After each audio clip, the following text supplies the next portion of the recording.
From the leader in telecommunications to a pioneering force of technology, the employees of Verizon are connected by one belief: that the world's biggest challenges deserve even bigger solutions. But we know that Verizon alone can't solve all of these challenges. So we created the Powerful Answers Award, a competition to try and solve some of the world's most pressing issues by encouraging innovators to come up with powerful solutions of their own. And we pledged $10 million to help make them happen. 1,300 entries were submitted over the course of the year from some of the most gifted technological minds. They are mothers. You get to go home at the end of the day and feel like you're making a difference in the world. And fathers. I believe that the world needs to change. Whether I'm the one to change it, we'll see. Teachers. This is Tiny Top, a place where you will be able to create your own dreams. And scientists. It's definitely my dream to do something meaningful. Asthma, pollution, financial crisis, PTSD, bullying, autism. From as far as Israel and as near as San Francisco. Today, we celebrate 15 ideas that have world-changing potential. The Powerful Answers Award will give these innovators the chance to bring their ideas to life. You know him from NPR's Wait, Wait, Don't Tell Me, CBS Sunday Morning, and as host of My Grandmother's Ravioli on the Cooking Channel. Please welcome Mo Rocca. Hi there. Hi there. Hello. Good afternoon. I'm so happy to be here, filling in for Michael Bay.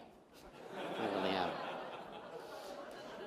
He suffered what is clinically known as a bipolar vortex. And now he's going to send a giant robot to crush me for saying that. This is my first time at CES, and it is really like mind-blowing to go over to that convention hall. How about that curved TV? It's really amazing. Finally, a TV that you can hug. That's how much people love TV. I think it's such a ridiculous gimmick. I mean, I don't have curved walls in my apartment. I don't know how I could actually use a curved TV. Unless I lived in an igloo. I don't know who's going to use it. And also, TVs used to always be curved, right? They were always curved before. They're just curved the other way. So I would like to see a new TV spoon an old TV. I think it would be really cute. And in some states, they can get married. Okay. Well, so thank you for joining us today to announce the winners of the Verizon Powerful Answers Award. As you can tell already, I'm a lover of all things tech. In fact, mobile technology has allowed me to waste time in ways that my parents could only imagine as they were working long hours to put me through college so I could get a job for which I could then earn money and buy mobile devices and waste time. But the projects that we're recognizing today show how technology can be used to literally change people's lives for the better. I've seen most of these apps, and they're all winners today. They really are. That's not just a cliche. And they're very inspiring, I mean, what these people have done. Can any of us imagine where we'd be without our phones, connected devices, or social networking? I know that it helps me in my job. Oftentimes I'm asked to interview somebody at the last minute, and I find myself sitting across from somebody, and I honestly don't know who the hell that person is, and I can use my mobile device to pretend that I'm answering maybe an urgent email from a family member when I'm really figuring out who that person is. It's a good trick for all the media people here. Anyway, okay. So we are now moving into the next phase where really smart, clever, and creative people are leveraging technology to accomplish amazing things. Verizon has a long history of being at the forefront of innovation. 100 years ago, talking on the phone was revolutionary. But now we live in this world of networks, wireless, cloud, and broadband. And every time I see the word broadband, I think of a girl group all grown up. I just say broadband. That's not sexist, it's post-feminist or something. Okay, all right. So that's what brings us to today. It is great to be here honoring these innovators. The projects we're going to hear about are real, actual solutions that are being brought to fruition now, guided by quick and open minds, not to mention supported by $10 million in awards. Today, we're recognizing big ideas and the people who are bringing them to life and making a real and lasting difference. Now, to tell us more about the Powerful Answers Award, we're going to welcome a man who, when he crashes a party, no one kicks him out. And this guy, if he wants to see Macklemore and Ryan Lewis, he will hear them. He will see them on his terms. Actually, they usually come to him. Ladies and gentlemen, Verizon Chairman and Chief Executive Officer, Lowell McAdam.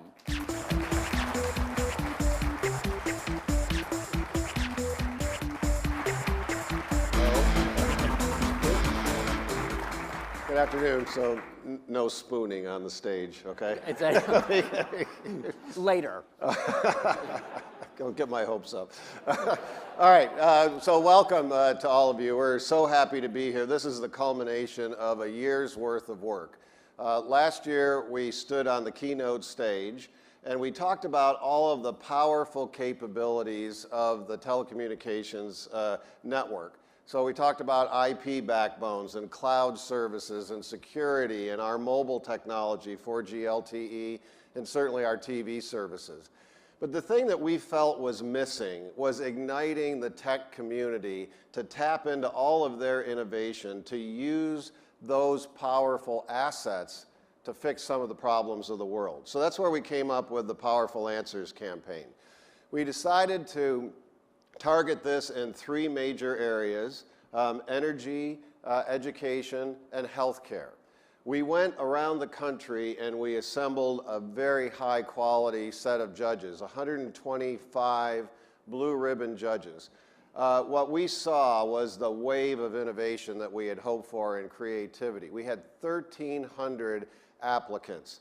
We had them put together business cases so that we could really see the value that would be brought to the community and the consumer by using these devices. We took the top 30 entrants to San Francisco to our Innovation Center, and we had them present to the panel of judges. And the final 15 are here today. Those of us that were at the reception last night got to see 9 of those, and the stories are inspirational, and you very quickly see the advantages that will be brought to society when these products come to market. So we are very excited to recognize the folks here this afternoon. There's a lot of money at play here. It's a little bit like American Idol here as you get to the end. But now it's time to announce the final results. So Mo, let's do this. Yes, this is exciting. Okay. Thank you, Simon. All right, okay. Thank you, Lowell. We'll start with the sustainability category, where smart, connected technologies are enabling new solutions for lowering greenhouse gas emissions, reducing fuel consumption, and making the global economy more energy efficient. The 5 winning entries in this category attack these issues from many different directions. Let's meet the winners. Roll the video.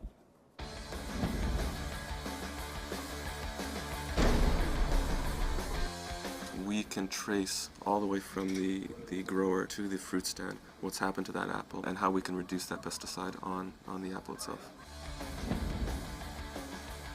SmartStir tackles a much larger part of the waste industry, the dumpsters. So with real-time communication and information about what's going on in that bin, we better manage the scheduling of trucks to take them off the road more. This is validation that we have good ideas. At Bandwagon, we make it ridiculously easy for passengers to share rides in taxis and car services. The disaster portal is going to enable every charity and first responder in the United States during a catastrophe to decide exactly what they need and communicate this with companies all over the world to get those goods to them, and people like you and me to help support that cause through fundraising efforts and crowdfunding as well.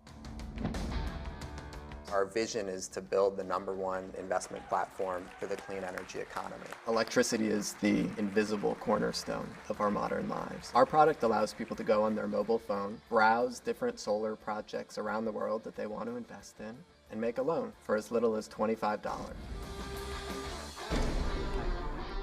Please welcome to the stage, representing the Top Powerful Answers Award in the Sustainability category, Dan Rosen.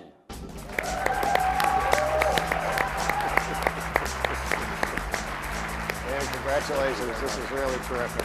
You need to get a shot of the camera. Well done. Hey, congratulations. Next, the winners in the education category. Today, there are almost 1 billion people around the world who can't read a book or sign their own name. This is a very promising opportunity for new technology-driven education models. The winning entries in this category are using technology to reinvent bricks and mortar education and improve outcomes for students who've been left behind in our traditional systems. Let's see that video, please.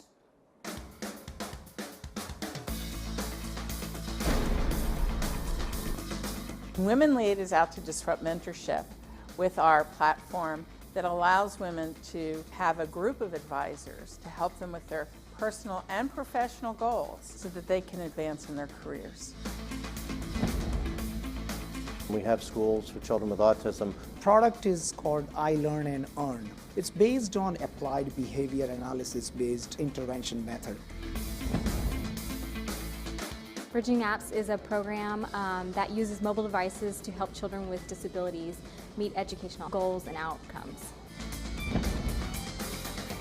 Zapitalism teaches students financial literacy. It basically gives students the ability to run their own business. We provide simple tools for anyone to create personalized educational games. It's super easy. A 6-year-old can start creating games for his little brother and sister. Our end goal is to create the largest educational library for kids' games. Verizon and its involvement in education is the perfect partner for us. Please welcome to the stage, representing the Top Powerful Answers Award in the education category, Yogev Shelley. All right, well done. That's terrific. Congratulations. All right, well done. Is that the picture? Okay. And now the final winners from the healthcare category. Everybody is focused on healthcare today, including the technology industry, whose people have been hard at work at a whole different approach to this critical problem. A new generation of devices and apps that put people in charge of their own health and shorten the distance between patients and doctors. The winners in this category truly are using technology to solve some of the world's biggest problems. Here they are.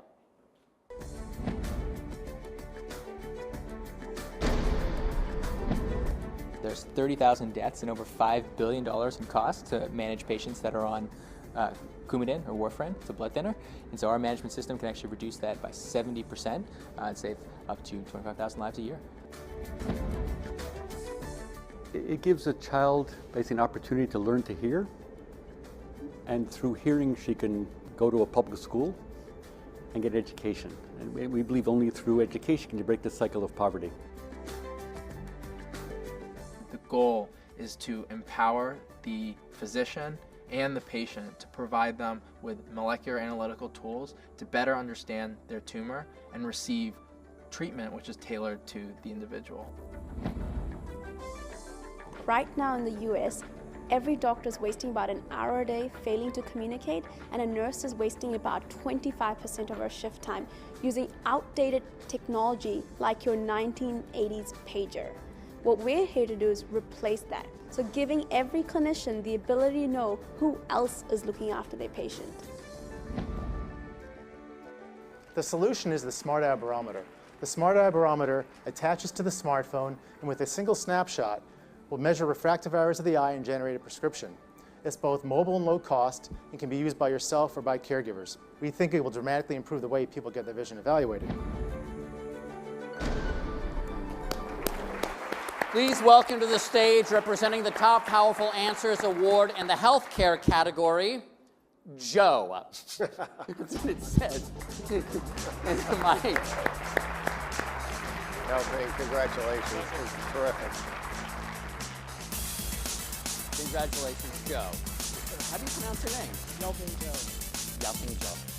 Okay. Well, behind the winning ideas we've seen are some very special people. As Lowell said earlier, they are all examples of what happens when the passion of the technology industry is joined with the power of mobile and broadband networks.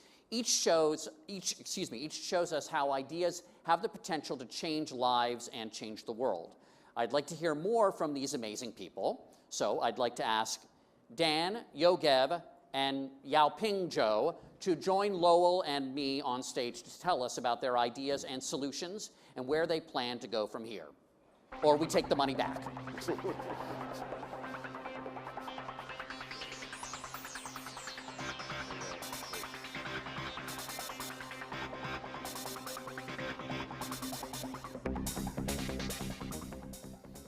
Thank you all for coming back to join in this discussion. Over these next several minutes, Lowell and I would like to hear more about your projects, where they are today, and how you will be moving forward with the support from this award. The videos we just saw gave us all a brief glimpse of your projects and what you're trying to achieve. But we want to hear more about your idea, the technology it uses, and what social need you are trying to meet. So let me first ask you,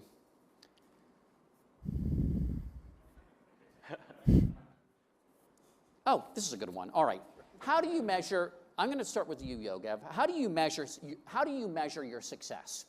Sure. Our platform is a social platform. So the value of the content that you can learn by using TinyTap is only measured by the people who are using it. So the more valuable content that people are making and the more people are using TinyTap, that's how we measure our success.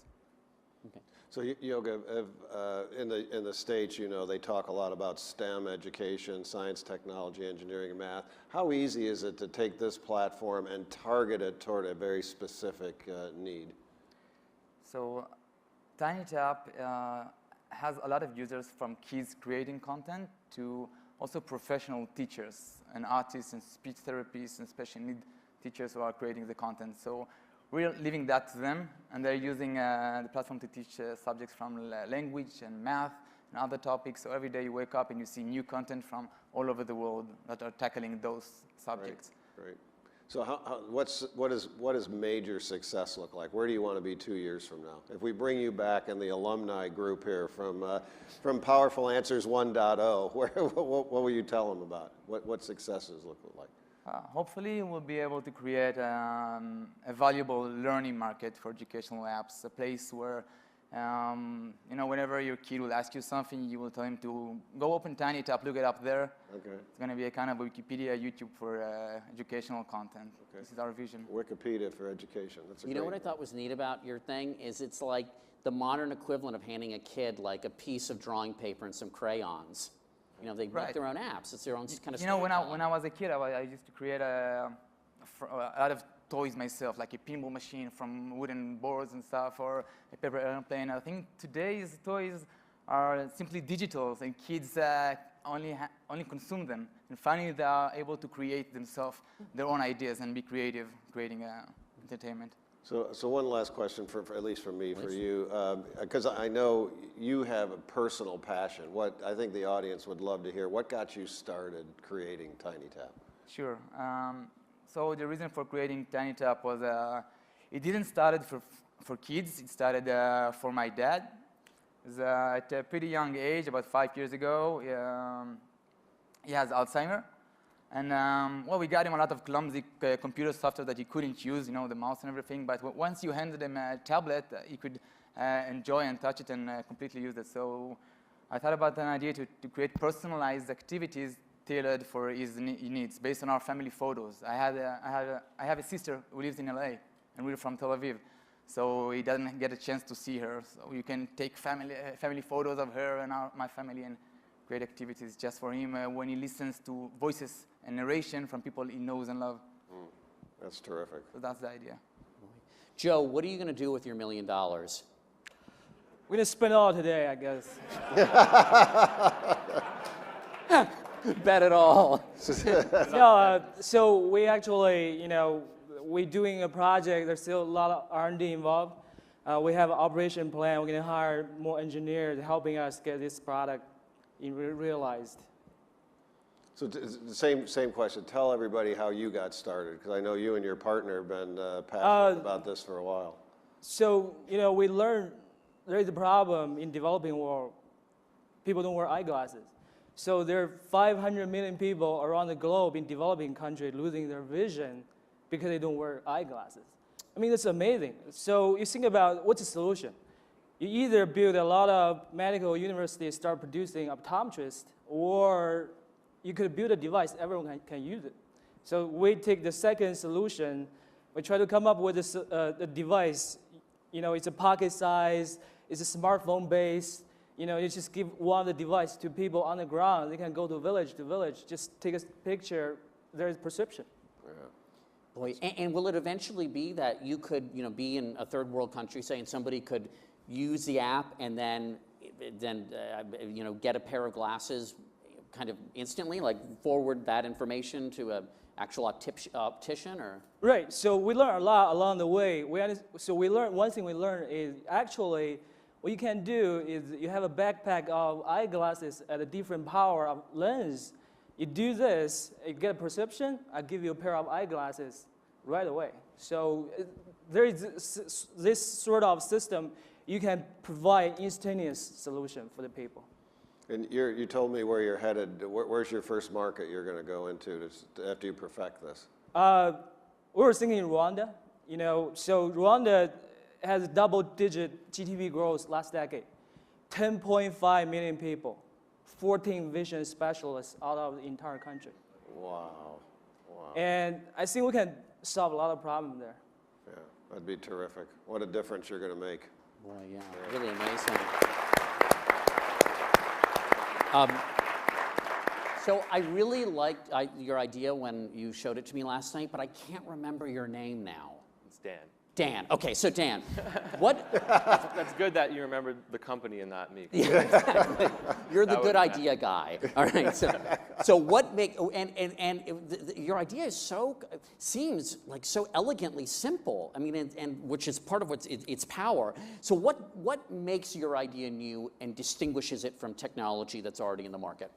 Yeah, I think the simple idea that we came to when we started Mosaic was really, how do we accelerate this inevitable transition to clean energy? And wouldn't it be cool at the same time that we're moving towards this clean energy, the world being powered by solar and wind and all these new technologies, wouldn't it be cool if people could be a part of it in a really meaningful way? So my neighbor's going solar, or there's solar going on in my school, I can invest in that through Mosaic. So Mosaic isn't necessarily developing new solar technology, but we're making it possible for many more people to participate, create projects, invest in projects, and we're expanding that base of people invested, literally invested.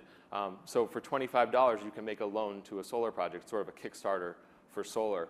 But we now have thousands of people who have put in on average about $2,000, $3,000 into projects who are earning returns. So they have skin in the game, they're making money, and people get to go solar and save money. So it's a win-win for all involved. What's your ideal solar project? I mean, do you want it to be an individual, or are you looking for a big business to deploy? What's your ideal? Well, to date, we've done all commercial projects. We've done schools and convention centers and places that have constituencies around them. We're moving into other markets right now. We're developing a residential loan product that people will be able to buy the solar system on their home. And we think that can be a massive opportunity because it's just growing incredibly fast. So we're excited about both. We need both to get to 100% clean energy, and so we really want to solve that need and be a full service solution for developers and people going solar. Do you want to expand outside of solar, or is that a 5-year plan? We definitely want to, I mean, you're going to need a variety of solutions. It's not, as someone once said, it's a silver buckshot, not the silver bullet. Yeah, we see PV, particularly solar energy, as being this, the rate that it's growing is astonishing. When I was in high school trying to get solar on my high school, it has dropped by a factor of 8x since that point. So you're seeing these growth curves that are similar, like Moore's Law, similar to that we've seen in computing, that are driving just an incredible growth engine for our economy, creating tons of jobs, and now it's competitive with the electricity that you buy from the utility. So people can go solar and save money. That's a huge value proposition. Green for green could be a slogan for that. Yeah, totally. I like it. You can have it. Trademark. You're not going to copyright that? No. I don't have time to get to the Writers Guild. Maybe if I use the rideshare program, I can get there and copyright it. Just bring in the other winners. Everyone's a winner here. All right, this word innovation, I feel like it's just so hackneyed and it's lost its meaning. So for all of you, what does innovation mean to you? Go ahead. Restore our faith in the word.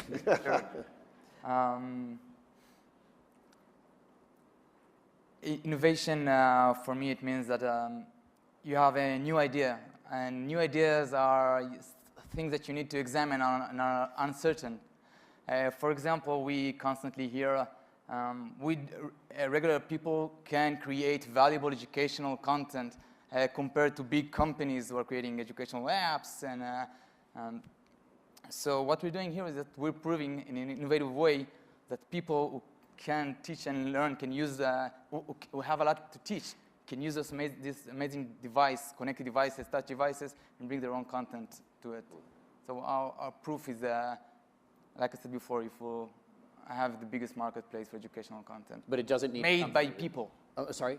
If we'll prove that you can really learn valuable content from people. Either of you do? I think innovation for me start from identify the problem.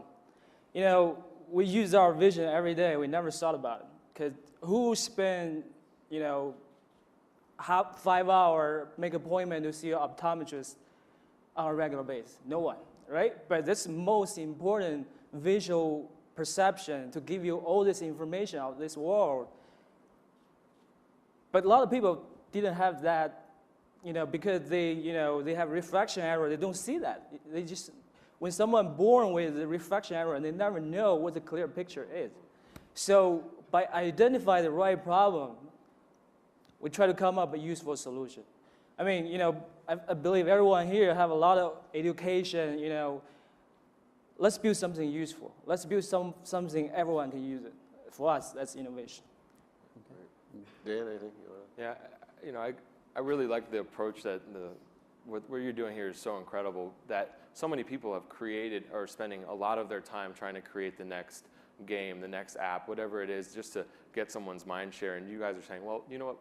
Maybe we need to take all this technology we have, and instead of trying to get people, addicted to playing games or, the mindless world of social media, maybe we can use it to solve some of the biggest problems in the world. So when we talk about innovation, I often, there's this quote from Oscar Wilde. He talks about the unreasonable person, post-gendering it, but he talks about the unreasonable person, that the reasonable person adapts himself to reality, whereas the unreasonable person makes reality adapt to him or herself. And I see innovators, and they're not necessarily look like the people in that video where it's like, oh, these very charismatic leaders. Sometimes they're people who just can't sleep because reality to them is broken, because they don't like the current status quo, and they say, I can't let this be this way. And they're people who are kind of relentless and a little bit crazy.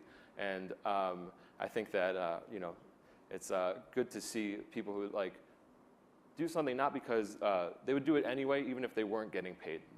He's solving a problem that's so personal to him that you couldn't pay him enough money to do this. So I think that's what shapes the world, and we'll continue to. And we're lucky at Mosaic we feel like we're helping to solve one of the biggest problems in the world, which is climate change. And if we can get more people invested in the solutions and accelerate and bring a lower cost of capital to the market, we're going to make a huge impact on the world. And we're lucky to be able to wake up every day and think that. That's very nice.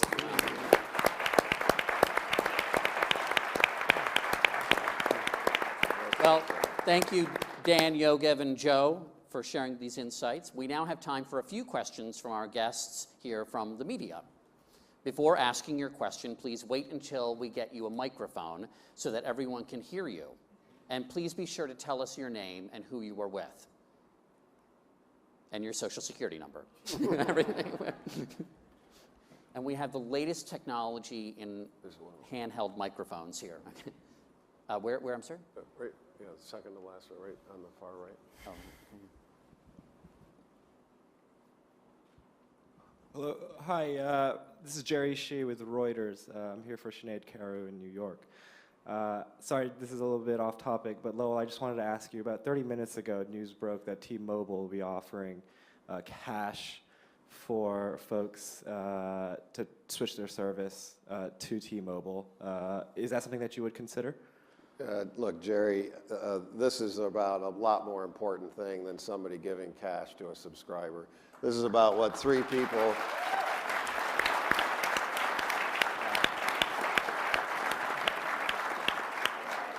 This is about what three people are doing to help change people's lives for the better. So our PR folks would be happy to talk to you afterwards. we have one over. Okay, great. Please, you. Max Ramsey with PhoneArena.com. for Powerful Answers 2.0, and not so much for you, but what did Verizon project in terms of, you know, what momentum can be gained beyond this? Are there other industry partners that are going to join in this to expand this beyond the 15 entries that were able to gain grants from this program, and to the developers that won these awards? Do you have peers that are in similar circles that are interested in pursuing this, and what other innovations and solutions are coming from this new generation of, I guess, development for the mobile world and the mobile media, even the mindless social media, which is that's a quote that has legs. I like it. Don't Yeah. It's fun. Yeah, so why don't we hear from the three of you first, and then when I close, I'll talk about how we're going to go forward. So why don't we hear from you guys on advice to others that come behind you and innovations? I mean, for healthcare, you know, it's a new wave of digital health. They're device for eye, they're device for your heart, they're device for your air. It's a trend that, you know, we want to take advantage of. There are a lot of companies out there doing wonderful things. They try to use this supercomputer in your pocket to bring the healthcare to you. You know, you become more familiar with your own body, your own health, and we are just one of the examples. And I hope there will be a lot of more companies doing similar things as us, bring real benefit to patient, to consumer. What I think is the best way to address Powerful Answers Award is to look at technology and understand what's native to that technology.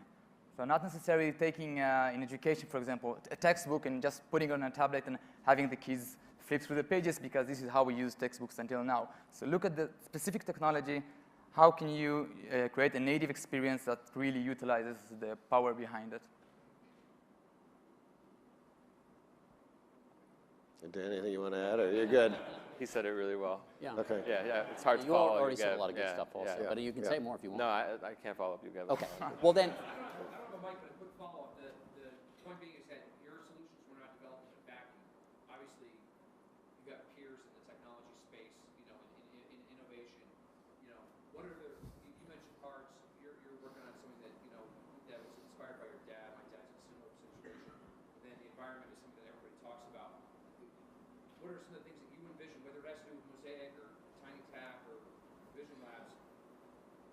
What do you see coming next? I mean, what's going to be the next big project that is going to follow in your footsteps? And then on to Mr. McAdam about, you know, how does this program grow and how much money is involved?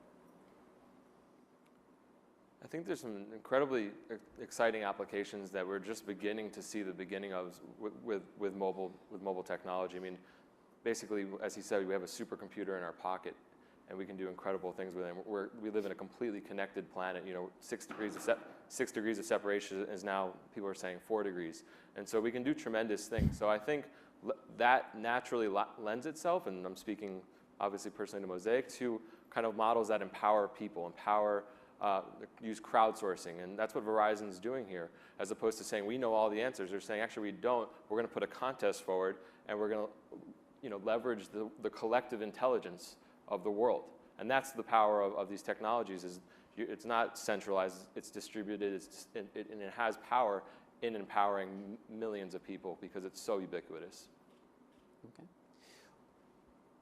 Yes. Hi, Oh, I'll answer your question in the close. I'm Angela Muscaratolo from PC Mag. So the technology that was created by these 3 winners and the 15 finalists, is that now Verizon-owned technology? What's the deal with that? Yeah, we're actually announcing the acquisition today.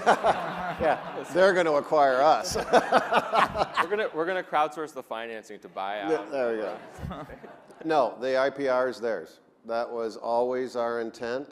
This is, as Yogev said to me before the show, this is us giving back, trying to give people a leg up. And hopefully a great idea will come out of it, but that was never our intention to own the technology. It's our intention to help them.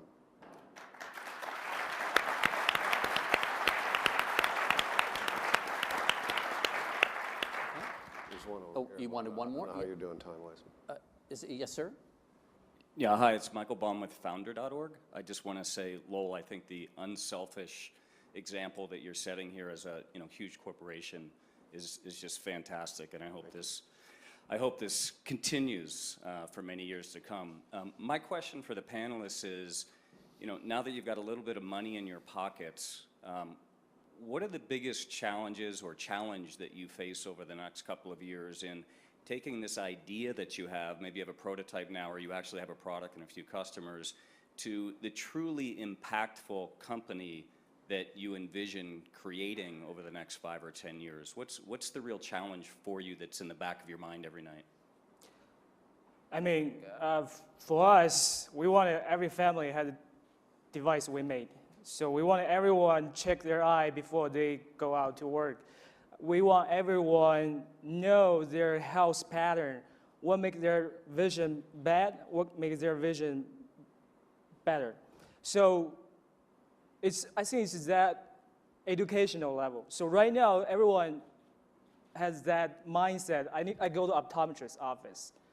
But if I'm telling you, you can do this on your own smartphone, you ask me, can I really do that? So I want to provide that data. I want to provide that educational material to you. Yes, you can. I think that's the biggest challenge. Well then, so Lowell, I have one more question for you. About 15 years ago, I auditioned to be the "Can you hear me now" guy.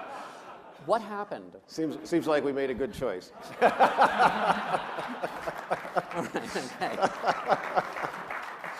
It was actually a brutal audition. Because the casting director, she kept saying, "Say it again." I go, "Can you hear me now?" And she went, "You're supposed to act like there's somebody on the other end of the phone."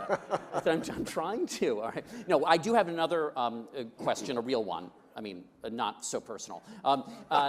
What is next? So for these winners, I think we need to escort them to the airport so you don't get distracted by the slot machines or the crap tables. But for the winners, we have our offer is to help them any way we can commercialize their products. Then we're going to go on to Powerful Answers 2.0. I want to take the next 30 days.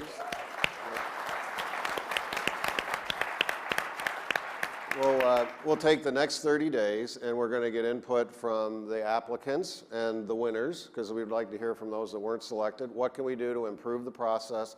What can we do to help them? We've already talked, we've got a very small venture capital fund. We might make that available, other grants, et cetera. So we'll look at the landscape.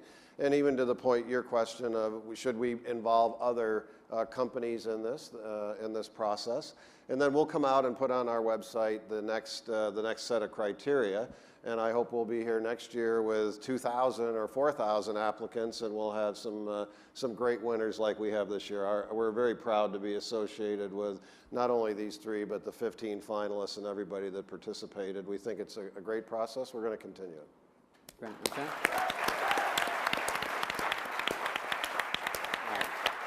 Well, thank you, Lowell, and thanks to Verizon for creating the Powerful Answers Award. And once more, a special thanks to the Powerful Answer Award recipients we recognize today, especially our 3 $1 million winners, Dan Rosen from Mosaic, Yogev Shelley from TinyTap, and Yaoping Zhou from Smart Vision Labs. Congratulations. Well done, man. Congratulations. I wish you guys all the best. Congratulations. Good to see you. Really great. Yeah. Let us know if we can help. What a all right? story. Good luck. Yeah. Well done. Congratulations. Okay. Yeah, we're gonna go. We can go backstage. And Did you want to do? I think they wanted to do a photo. Is that right? Here it says a photo. Here. Okay. Great. Okay. We good? We good?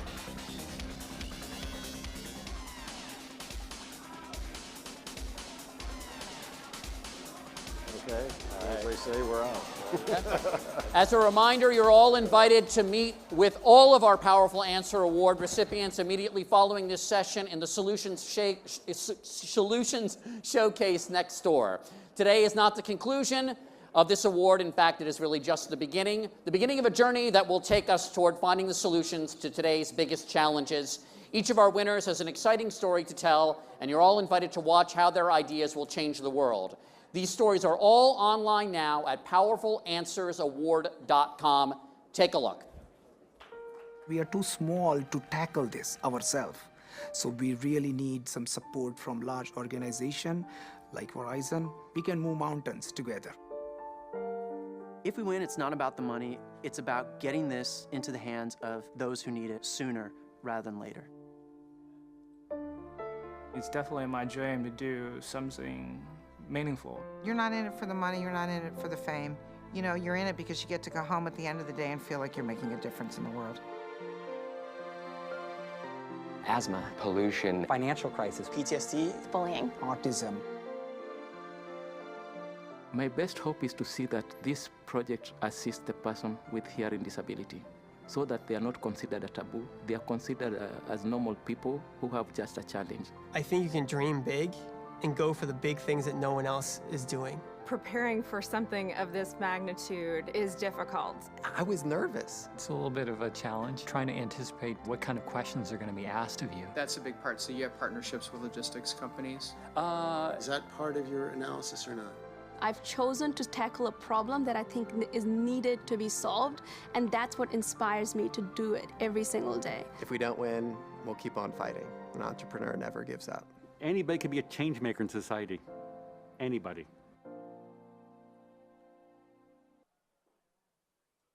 This concludes